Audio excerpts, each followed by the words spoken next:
Parlons du point où se trouve aujourd'hui, puisque vous êtes toujours au Parti socialiste.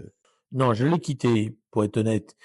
Moi, je suis à l'inverse de beaucoup de ceux qui étaient ce qu'on appelait les éléphants. Moi, en 2017, j'y suis resté. Je n'ai pas quitté le Parti socialiste, j'ai pas pris ma retraite, j'ai pas été chercher je sais pas quoi.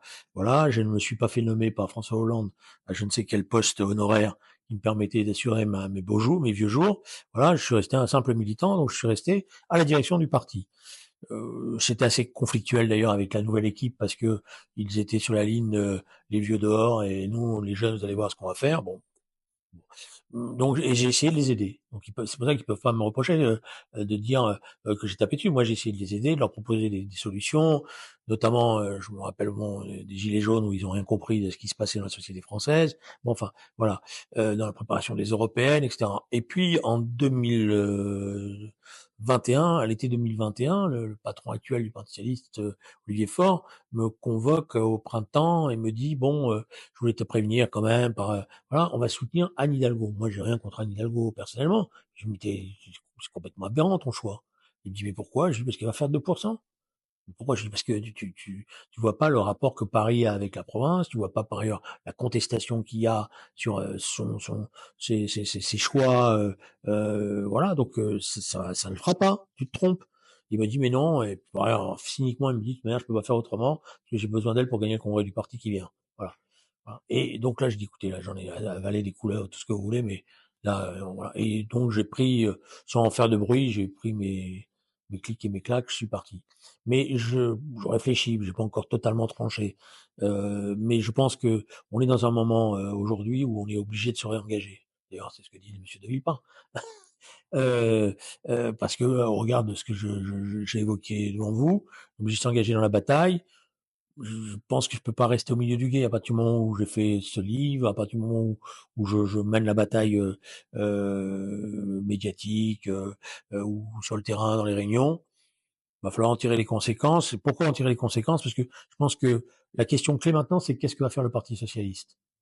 Est-ce qu'il va accepter l'affrontement avec Mélenchon, l'affrontement idéologique, hein, je parle, avec Mélenchon et donc annoncer clairement une rupture et donc là, une renaissance ou une volonté de faire renaître une force socialiste, ou est-ce qu'il va, après avoir eu quelques velléités d'indépendance, revenir au bercail de ce qu'on appelle le nouveau Front populaire en usurpant ce terme, parce que le Front populaire c'était quand même pas ça, et Léon Blum c'était pas Mélenchon. Donc la bataille est importante. Voilà. Moi, je considère que si le Parti socialiste fait ça, alors il donne les clés de la prochaine présidentielle à Jean-Luc Mélenchon, et on va dans le schéma que je vous dis, c'est-à-dire cet affrontement voulu, organisé, dont personne ne sait l'issue à terme. Et comme je veux éviter ça à mon pays, parce que c'est mon pays, quoi, je veux dire, et que je veux éviter cet affrontement, et que je crois avoir perçu la logique dans laquelle on est, la logique dans laquelle il voulait nous emmener, ça implique de s'engager. On peut pas s'être engagé toute sa vie au dernier dans le. Donc vous allez le faire. Oui, je veux le faire, oui, je pense. Oui. Après, je cherche la formule utile parce que moi, je veux pas. Bon, je sais pas encore comment je vais le faire exactement, mais je pense que la question clé, c'est ce qui va se passer à l'intérieur du Parti socialiste. Voilà. Dans les semaines et les mois à venir, il va y avoir un fameux congrès du Parti socialiste et ça va être un tournant. Voilà. Voilà. Mais il va falloir que le Parti socialiste, et c'est pour ça que je dis la bataille des idées, assume, et c'est ça le problème, non pas assume la mauvaise humeur de Mélenchon en se disant bon, c'est des excès, mais quand même, il assume de caractériser ce qu'est aujourd'hui devenu Mélenchon. Et pourquoi une force républicaine, laïque, démocratique ne peut à aucun moment s'allier à ce personnage. Voilà. Ce qui n'est pas la même chose, vous voyez, parce que je vois bien la tentative qui va être de dire bon, on a un rapport, il y a les bons jours et les mauvais jours avec Mélenchon, quoi, grosso modo, mais on reste dans la grande famille. Moi, pour moi, Mélenchon est sorti de cette famille. Voilà. Donc il faut reconstruire une gauche qui puisse assumer devant le pays qu'elle n'a rien à voir avec ces gens-là. À la manière, c'est pour ça que je prends souvent cette référence, à la manière dont Mendes France, en 1954, lorsqu'il est élu président du Conseil, dit « Je ne veux pas des voix communistes ». Pourquoi? Parce que pour lui, les communistes, c'est Joseph Staline. Il dit donc je veux qu'on vous décomptiez. Il a aucune haine à l'égard des militants communistes. Au contraire, voilà. Mais à l'égard de ce que représente à l'époque, cette famille-là, bon, il veut se démarquer, il avait raison. Mais là, si je comprends bien Oui, votre j'espère. démonstration, Julien Drey, le Parti socialiste est un carrefour très important. Il doit se séparer complètement de Mélenchon, c'est-à-dire de la France insoumise, pour naviguer et retrouver des eaux qui ont toujours été les siennes. Oui, c'est exactement ça, donc vous avez tout compris. Voilà, ça va, j'ai réussi. Et donc, c'est pas rien d'arriver à dire ça, hein. Je vois bien ce que c'est comme, mais oui, je pense ça, voilà, profondément. C'est-à-dire que, à l'inverse de ce qu'a fait François Mitterrand, voilà, si je prends François Mitterrand, il a fait l'union de la gauche en 1971, donc il prend la vieille SFIO qui est marquée par justement les personnalités telles que Guy Mollet, etc., qui veut pas d'alliance avec les communistes, qui vont appeler la phrase de Guy Mollet qui disait les communistes ne sont pas ni de droite ni de gauche, ils sont à l'est. Bon, euh, il prend la SFIO, il fait ce tournant, il fait l'union de la gauche. Et, et donc, ça reste le talisman pour le Parti socialiste pendant 50 ans. Le rassemblement de la gauche, j'en sais quelque chose, puisque moi-même j'ai prôné ça.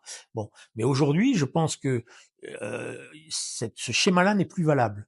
Et que c'est d'ailleurs peut-être la divergence que j'ai, mais on verra dans les semaines à venir, avec François Hollande, qui lui pense qu'encore, d'un certain point de vue, on peut faire une sorte de rassemblement de la gauche, il suffit simplement que le Parti socialiste soit plus fort que la France insoumise. Je ne crois pas que ça soit possible. Parce que je crois qu'en permanence, il va pourrir la situation comme il sait particulièrement bien le faire.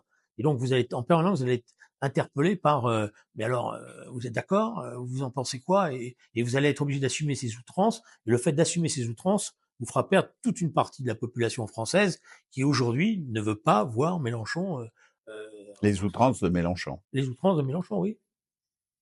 Je prends un exemple. Bon, ça compte pas grand-chose parce qu'ils sont pas nombreux. Mais par exemple, imaginez aujourd'hui la place que Mélenchon a par rapport à la communauté juive. Je ne connais pas un seul juif qui va voter Mélenchon. Voilà. Si vous leur dites bon ben voilà, on est la gauche, etc. Mais bon, c'est nous les socialistes, mais bon, Mélenchon à côté, mais voilà. Ils diront bon ben, dans ces cas-là, bye bye. Et je vois pire même. Je vois maintenant un certain nombre de mes amis d'ailleurs, les engueulades sont terribles, qui me disent je préfère voter Le Pen que voter Mélenchon. Là, vous parlez de La communauté juive. la communauté. Mais je parle aussi maintenant, mais par-delà la communauté, j'ai toute une partie d'amis à moi qui aujourd'hui se radicalisent par rapport aux excès et vont et en sont pas loin en disant jusqu'à maintenant, mais pour moi, Le Pen c'était le diable, mais le diable il prend un autre nom aujourd'hui. Voilà. Au regard de cette situation. Donc le Parti socialiste, je vais prendre un exemple pour être concret. Souvent je fais ça en ce moment dans les réunions. Je dis à les camarades, je dis bon, on va vers les municipales dans 1 an et demi. Dans les élections municipales, vous allez faire alliance avec la France insoumise? Vous allez présenter des listes avec la France insoumise? Ben, je vais vous dire, dans les 3 quarts des villes, on va perdre. Parce que la population viendra, vous dira, Monsieur le maire, on vous aime bien, ce que vous avez fait, c'est formidable. Franchement, vous gérez bien la ville. Mais pourquoi vous nous avez ramené cela?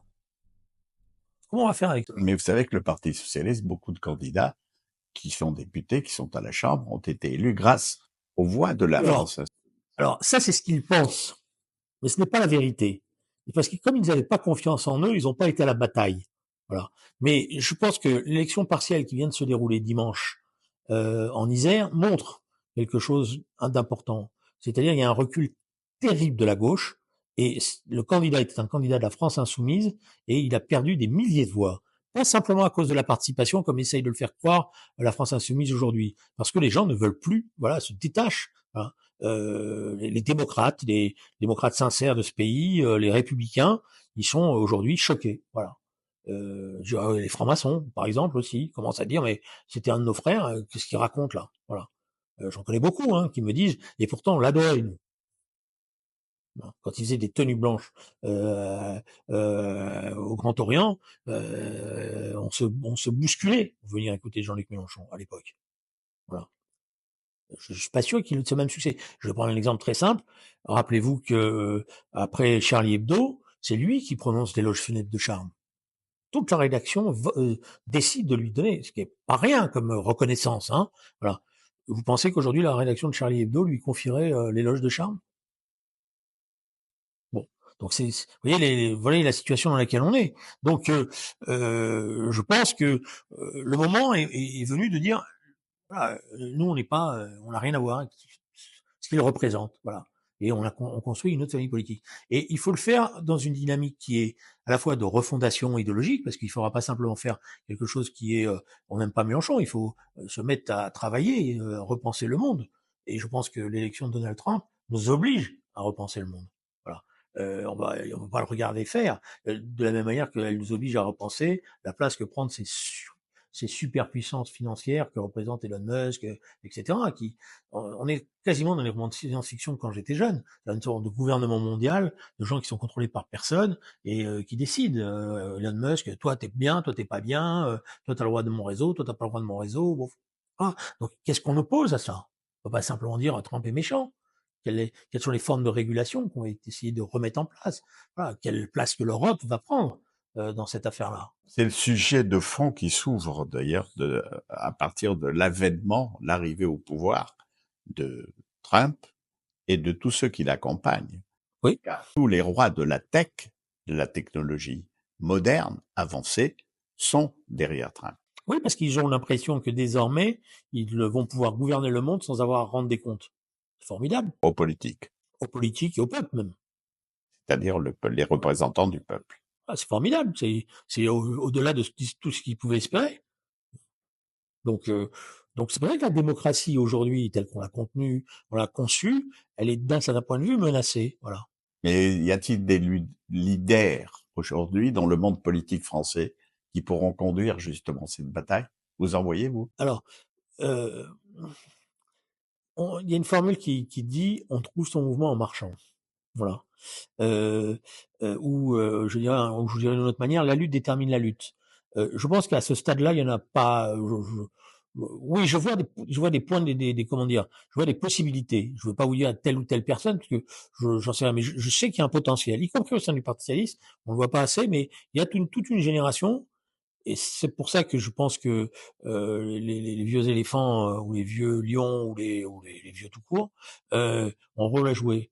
Il faut aider cette génération à avoir confiance en elle et à aller à la bataille. Et elle va apprendre, comme nous on a appris, et en apprenant, elle va conquérir son autorité. Voilà. Il y a des maires, je suis à peu près convaincu que le maire de Montpellier, il ne va pas faire alliance avec la France insoumise. Hein. Voilà. Et il a un potentiel énorme parce que le bilan, voilà, le maire de Nancy, par exemple, aussi, la présidente de région de Provence, de Midi-Pyrénées aussi, Carole Delga. Il y en a plein comme ça. Hein. Voilà. Alors pour l'instant, ils ont déjà manifesté une certaine indépendance, mais ils n'ont pas réussi à se constituer en force collective. Voilà. Donc il faut les aider à se constituer en force collective. C'est pour ça que le Congrès du Parti socialiste. Mais là, vous parlez des gens de gauche. Oui. Et à droite? À droite, je pense qu'il y a aujourd'hui, moi, mon sentiment, c'est qu'on est comme en 45. C'est que la société française, aujourd'hui, elle est dans une telle crise que son modèle républicain, son modèle social, on voit bien, est très affaibli. Il y a une forme de déclin et il faut un sursaut. Et ce sursaut, il peut pas être conduit simplement par une force politique. Ce sursaut, il doit être, euh, je dirais, inspiré par ce qu'a été le Conseil national de la résistance. Il faut être capable de se mettre autour d'une table et de dire, bon voilà, on remet l'école républicaine comme le haut lieu de la méritocratie, de l'éducation. On fait des services publics, des services de qualité. On arrête avec cette bureaucratie tatillonne. On remet des institutions qui fonctionnent. Bon, on va pas faire la révolution, je sais pas quoi, mais au moins on va remettre la France debout. Voilà. Et on va faire que la France retrouve son autorité. Et elle ne pourra retrouver son autorité que si elle montre qu'elle est capable de réformer son modèle social en gardant ses valeurs. Vaste programme.